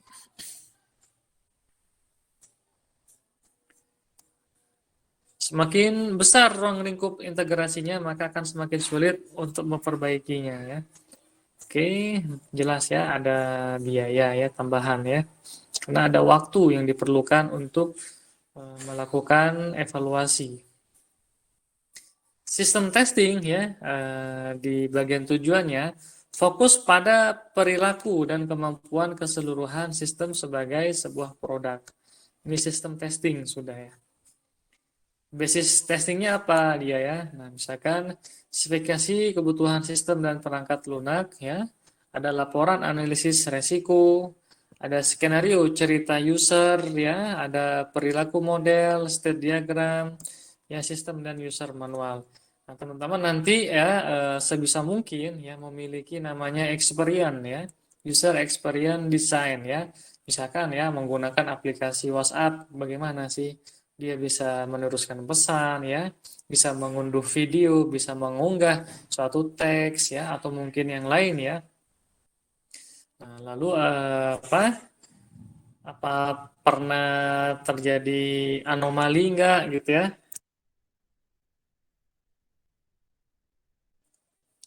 Oke. Lalu di sini juga ada diagram state ya. Lagi-lagi diagram state di sini bagaimana dari fase ke fase ya. Bagaimana dari modul ke modul. Modul A ke modul B ke modul C dan seterusnya ya. Oke. Bagaimana dari modul misalkan dari pendaftaran, lalu modul aktivasi, ke modul login ya, modul keamanan, modul fitur general ya, dan seterusnya. Kalau skenario ya, jadi di diagram activity ya, nanti teman-teman seperti ini menjelaskan UML ya, Unified Modeling Language, itu ada diagram use case ya, diagram activity ya, diagram kelas, diagram sequence ya, diagram state dan seterusnya. Di diagram activity ya, dia menjelaskan secara simbol, secara bagan, semacam flowchart ya. Tapi di skenario user, ya, diagram state tadi diterjemahkan menjadi uraian-uraian narasi ya. Misalkan ya, bagaimana Baskoro membuat mie ayam ya, atau mie instan? Langkah pertama, Baskoro mengecek ke dapur ada mie atau tidak. Yang kedua, jika ada, maka akan mulai mempersiapkan bahan ya. Yang ketiga, siapkan air panas ya untuk memasak. Yang keempat, meracik bumbu seperti itu. Ya, itu uraian, diuraikan. Nah, ada juga yang menggambar secara simbol, secara bagan. Biasanya seperti flowchart atau flow map ya. Ada bentuknya film itu kalau proses biasanya bentuknya adalah persegi ya. Dari film proses satu ke proses 2, ketiga, keempat dan seterusnya ya. Jadi itu ya skenario user maksudnya ya. Oke, kalau di algoritma pemrograman ya, teman-teman bisa menuliskan ya algoritmik itu ada beberapa hal ya. Oke, ada beberapa cara. Cara pertama bisa dituliskan secara flowchart, ya, secara bagan-bagan, simbol ya. Yang kedua, bisa dituliskan pseudocode ya, mirip bahasa tertentu ya, bahasa Pascal, bahasa Java, bahasa Python bisa seperti itu. Yang ketiga, bisa dituliskan secara narasi, uraian ya, seperti berbicara ya langkah pertama apa, yang kedua ngapain ya. Diuraikan. Bahkan mungkin bisa jadi 10 halaman ya, karena dia bercerita ya, seperti itu ya. Itu skenario ya.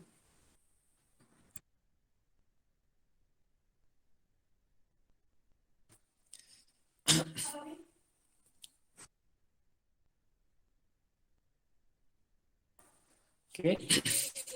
Aplikasi sistem testing test object ya. Aplikasi ada hardware, software, sistem ya. Ini sudah ke deployment namanya ya. Deployment system under test ya. Apakah ke Windows ya, Macintosh ya, Linux atau mungkin free operating system lainnya ya.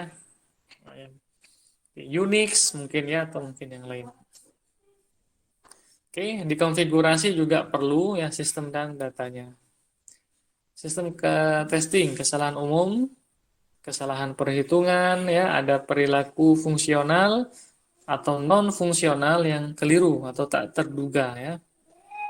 Kesalahan kendali atau aliran data dalam sistem, kegagalan untuk menjalankan fungsi secara utuh, kegagalan sistem untuk bekerja pada lingkungan yang seharusnya. Oke, kegagalan sistem untuk berjalan sesuai panduan ya. Kalau bisa juga setelah selesai aplikasinya, teman-teman nanti deskripsi misalkan yang membuat aplikasi selesai, bukunya pun selesai, jangan lupa untuk membuatkan user manualnya ya. Bagaimana mengoperasikan aplikasi tersebut. Selain bentuknya teks, ya user manual tersebut menjelaskan tiap fitur-fiturnya, juga harus dibuatkan semacam demo, ya, demo presentasi aplikasinya, ya.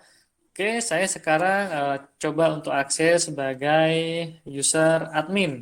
Nah, isikan username, password, ya. Maka kalau dia benar akan diarahkan ya ke dashboard utamanya. Admin bisa ngapain saja dia jelaskan ya. Jadi punya ya. Disimpan di mana biasanya Pak Barja? Boleh disimpan di Facebook atau boleh disimpan di YouTube, silahkan ya. Sedangkan teksnya tadi yang bentuk buku ya, user manual, di mana? Bisa di Google Drive ya. Kenapa perlu seperti itu ya? Apalagi saat ini saat daring benar-benar sangat mendukung ya. Oke, saya butuh demo aplikasinya. Oh, sudah ada Bapak, ini Ibu, sudah ada. Ini bukunya, ada bukunya, ini ada user manualnya. Lebih jelas ya. Bahkan teman-teman nanti sajikan juga buku ketiga ya. Ada buku PA-nya, ya, ada buku user manual, ada lagi buku hasil user acceptance testing. Ya, gimana sih pendapat dari pengguna yang sudah menjalankannya gitu ya? Coba ya. Nah, itu makin lengkap, makin valid ya yang kita kerjakan. Oke, teknik pengujian dan penanggung jawab ya. Kita lanjut. Sistem testing fokus pada keseluruhan behavior secara utuh, baik fungsi atau mungkin baik fitur ya dan non fitur ya. Kalau sudah kita melihat dari non fitur berarti tadi melihat dari interaksinya. Ya, jangan-jangan kita ngeklik di sini misalkan tambah teman, ternyata dia mengirim pesan isinya. Salah jelas ya. Ya. Kita melakukan pencarian tapi ternyata dia aksinya adalah apa tuh? Aksinya ternyata logout ya. Keluar dari sistem. Nah, jadi pastikan ya, itu namanya non fungsional ya. Atau mungkin yang lain banyak ya. Sistem testing harus menggunakan teknik yang tepat pada aspek yang tepat. Contoh, ya, sebuah decision table dapat digunakan untuk memverifikasi perilaku fungsional sesuai aturan bisnis perusahaan ya. Jadi kalau kita punya kode program, bisa kita cek ya. Baris pertama ini maksudnya apa ya? Menghasilkan apa? Berpengaruh enggak ke baris berikutnya? Oke, baris ke-7 seperti apa? Baris ke-8 ya. Baris ke-9, baris ke-10 ya. Jadi menjelaskan dari kode program tersebut ya. Oke, lalu ada acceptance testing ya secara objektif ya. Nah, di sini mirip dengan sistem testing ya, fokus pada perilaku dan kemampuan sistem ya atau produk secara menyeluruh ya. Memastikan kualitas produk, lalu memvalidasi bahwa sistem sudah lengkap ya. Lalu memverifikasi ya fungsionalnya sudah sesuai dengan kriteria ya. Oke. Bentuk umum dari acceptance testing ya, ada user acceptance testing ya, ada factory acceptance testing, ada operational acceptance, ada contractual and regulatory acceptance testing, ada alpha and beta testing ya. Jadi banyak ya contoh dilihat dari generik ya atau secara umum. Kalau user acceptance testing dia fokus pada validasi kesesuaian penggunaan sistem ya. Kalau kita diminta untuk melakukan feedback atau survei, pertanyaannya adalah menyusun ya poin-poin surveinya berbeda dengan menyusun poin-poin saat wawancara. Wawancara dia berisikan ini Anda pendidikan sudah berapa tahun atau dari tahun berapa, misalkan ya. Fokus penjualan Anda di bidang apa? Misalkan di bidang bahan makanan atau agraria ya. Itu disampaikan. Sementara untuk misalkan survei ya, dia diminta ya, ada poin-poinnya. Aplikasi yang sudah disusun sangat tepat untuk perusahaan kami. Sangat tidak setuju jawabannya, atau mungkin tidak setuju, atau sangat setuju, atau yang lainnya. Poin kedua bagaimana? Ketiga dan seterusnya. Jadi beda ya antara wawancara hanya diskusi ya, interview biasa dengan survei ya atau kuesioner ya. Jadi ada nilainya seperti itu ya. Sehingga bisa kita lakukan eskalasi ya, eskalasi. Oh, dari 100 orang yang kita lakukan mintai survei ya, ternyata menjawab apa ya. Dan kita muncul estimasi-estimasi yang lain ya, seperti itu. Tapi tujuannya sama, memastikan user dapat menggunakan sistem untuk memenuhi kebutuhannya ya, dan menjalankan proses bisnis. Oke, dengan risiko, biaya, dan tingkat kesulitan yang minim ya. Ada lagi OAT ya, Operational Acceptance Testing. Ya. Fokusnya dia ya, ini dilakukan di lingkungan pabrikan ya. Oke, factory istilahnya ya. Apa yang dia fokus operasional ya? Misalkan pengujian backup ya, lalu restore ya, installing, uninstall, atau mungkin updating ya. Bagaimana dia disaster recovery ya, user manajemennya apakah ada, maintenance ya, atau mungkin data load, tadi ada load balancing ya, ada failover ya. QoS-nya bagaimana di sini ya? Apakah cukup misalkan kita menyediakan QoS sekian untuk memenuhi dalam satu waktu yang sama, misalkan 1 juta customer gitu ya, misal seperti itu ya. Ternyata untuk aplikasi kamus tertentu sudah lebih dari 1 juta per 1 jam misalkan. Oke, jadi jelas dia harus nambah ya seperti itu. Oke. Lalu ada kontraktual and regulatory ya. Oke, kontraktual dia diuji berdasarkan kontrak ya. Oke. Jadi kalau misalkan ada customer yang mintanya A, B, C, D, E, ada spesifikasinya sendiri-sendiri dia berdasarkan kontraknya saja. Oke. Mungkin ibaratnya dia cerewet, tapi menguntungkan dari segi software house karena akan sesuai seperti yang tertera di kontrak ya. Dia mau A, B, C, D, E, kita buatkan A, B, C, D, E ya. Oke. Oh, ini huruf A-nya ternyata huruf Romawi. Itu A tapi kan, gitu misalkan ya. Seperti itulah kurang lebih ya. B-nya ini kenapa lowercase, tapi itu huruf B kan yang kamu minta, gitu ya. Tapi huruf C-nya kenapa uppercase? Ya suka-suka kita, kan sama masih dengan yang Anda butuhkan, yang Anda tulis di kontrak ya. Oke. Nah, apakah semuanya akan sepakat? Ya belum tentu ya. Pasti nanti ada sisi kekeluargaan ya dibicarakan ya. Kalau misalkan masih belum memenuhi kesepakatan, maka dilakukan dicek kembali, diberikan. Kenapa? Karena yang dikhawatirkan dia adalah kredibilitas ya dan reputasi dari si software production ya, si software host-nya tadi ya. Sedangkan regulatory acceptance testing dilakukan berdasarkan peraturan yang berlaku ya, menurut standar yang berlaku ya. Oke, berdasarkan ISO berapa, berdasarkan COVID kah, atau mungkin ISACA, atau mungkin yang lain ya. Dia memiliki standar-standar audit tertentu ya. Silahkan bisa. Oke. Biasanya kalau yang regulatory acceptance testing ini diperlukan ya ketika dari instansi pemerintah membutuhkan suatu aplikasi ya. Lalu ada istilah alpha dan beta testing. Nah, biasanya digunakan oleh developer dari perangkat lunak komersial off the shelf ya, COTS ya.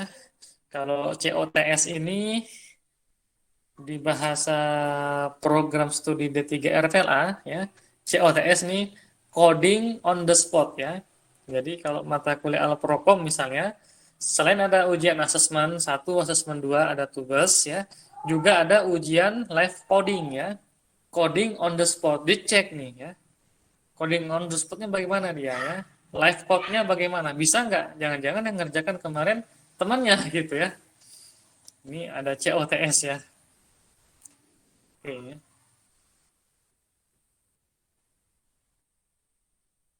Lanjut ya, lalu ada alpha testing dilakukan di dalam lingkungan developer ya. Oke. Ya. Oleh pelanggan potensial atau pelanggan tetap ya, atau tim tester independen, bukan oleh tim developer. Tapi masih di ranahnya internal pengembang ya. Jadi belum diserah, belum diberikan aplikasinya ya. Tujuannya untuk memastikan bahwa user dapat menggunakan sistem dalam kondisi normal ya. Kondisi sehari-hari tanpa ada misalkan ini kenapa masih muter-muter terus, ini kenapa ada pesan error, misalkan seperti itu ya. Ini seakan-akan masih normal semua ya. Oke, acceptance testing ya, test base-nya dia business process ya. Nah, ini ya, ada istilahnya teman-teman nanti itu BPMN ya. Lagi-lagi di mata kuliah APSI nanti teman-teman akan disodorkan ini loh ya. Isi dari proses ya. Bisnis proses ya ada dua minimal ya. Yakni bisnis proses sebelum ya diberikan atau mungkin dilakukan secara digital computing ya. Sebelum adanya komputer bagaimana ya. Lalu bisnis proses yang diusulkan dengan adanya komputer ya. Jadi misalkan ada pembelian hewan ternak domba ya di pasar ya. Kita langsung ke pasar ya. Si pelanggan customer langsung ke pasar ya. Tapi kalau sudah ada misalkan wadah semacam e-commerce-nya, wadah inkubasinya ya.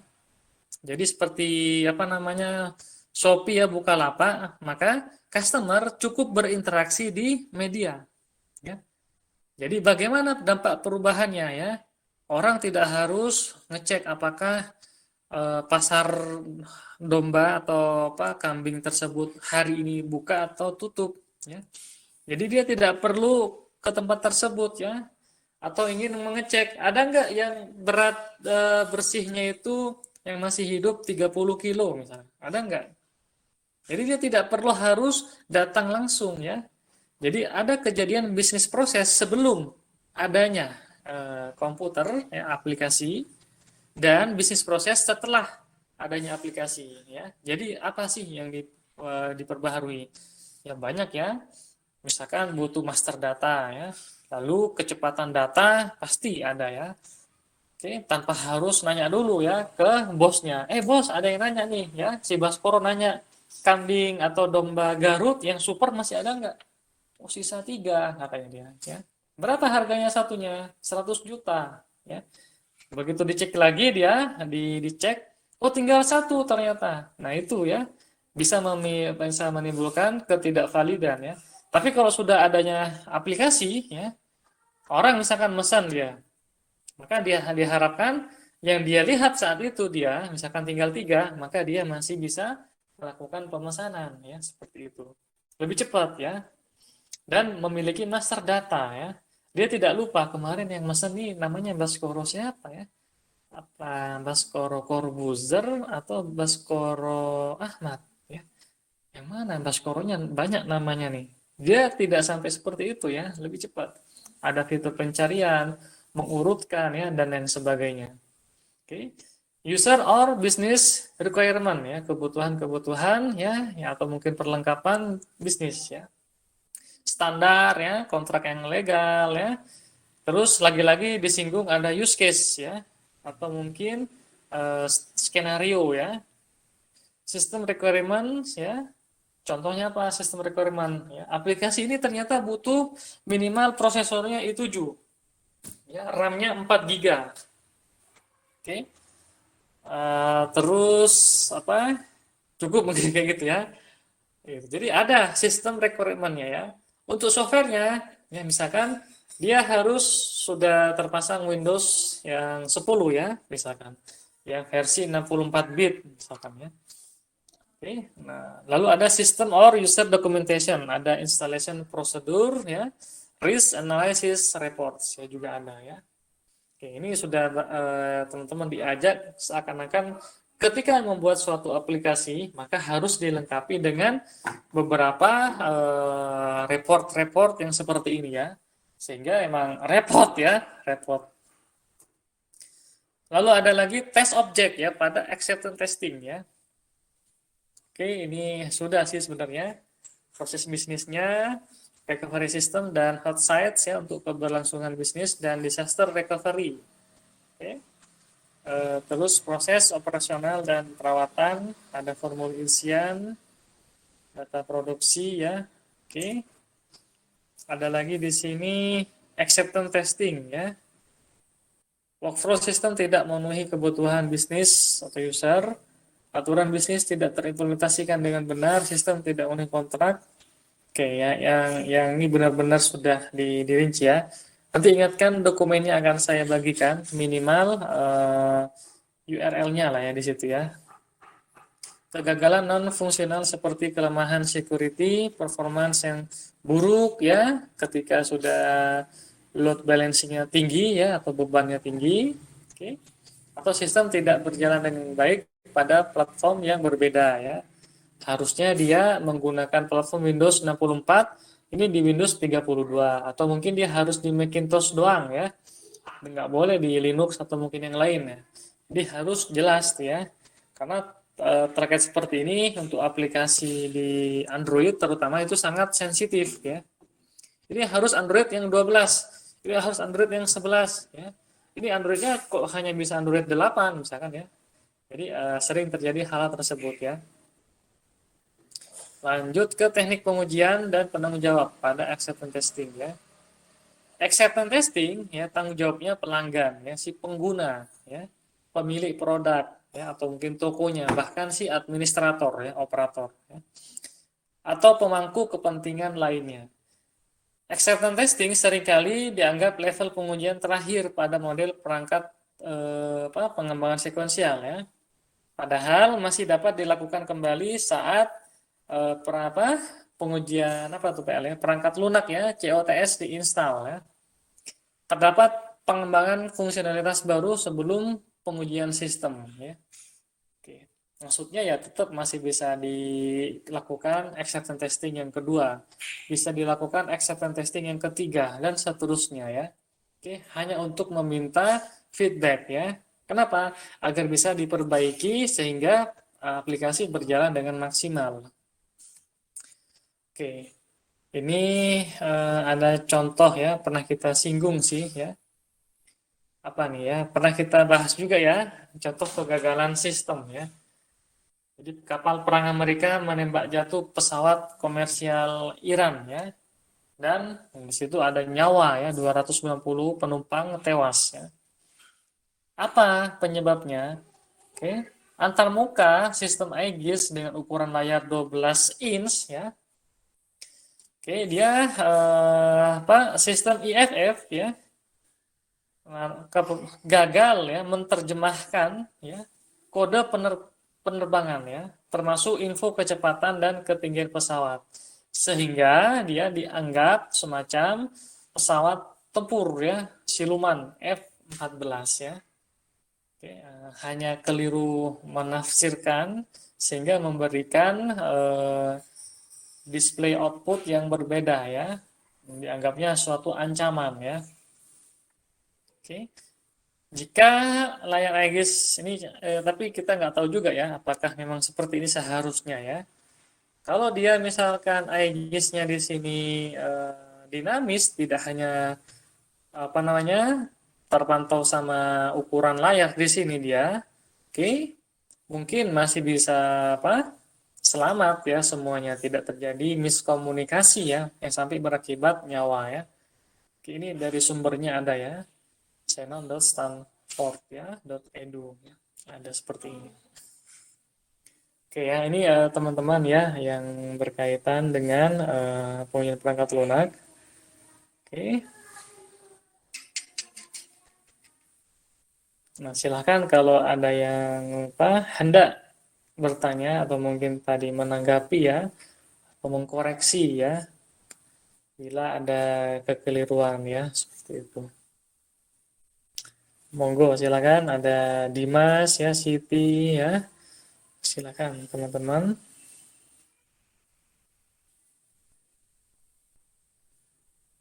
Ini masih belum bisa akses ke Igrasiase ya.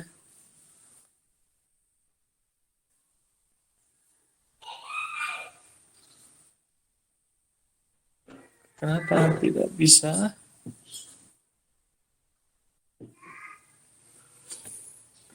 Oke, kita coba cek.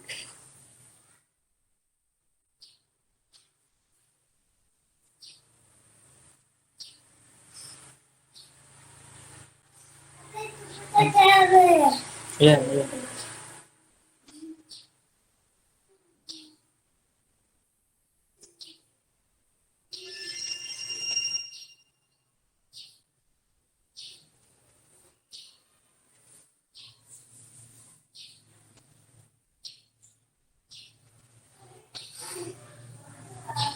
Oke, oke, silakan. Ada yang mau mengkonfirmasi atau mungkin menanggapi?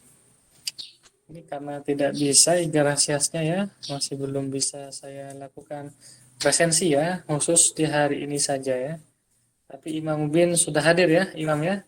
Minta tolong ke teman-teman yang lain pun sama hadir terus ya, hadir terus di perkuliahan. Sekali lagi perkuliahan ini bukan kewajiban kalian sebenarnya ya, tapi juga merupakan hak kalian ya untuk bisa berdiskusi ya dengan kami semua ya. Kami di sini ya ini dengan teman-teman ya, dengan teman-teman mahasiswa, dengan dosen ya, dengan siapa saja ya. Oke. Ya masih belum bisa ternyata ya. Ini tidak tahu kenapa ya. Sepertinya ada data baru disinkronkan.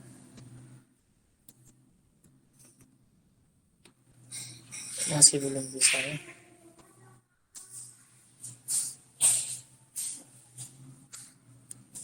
Oke, sudah saya screenshot. Tak lagi saya kirim ke Igrasias.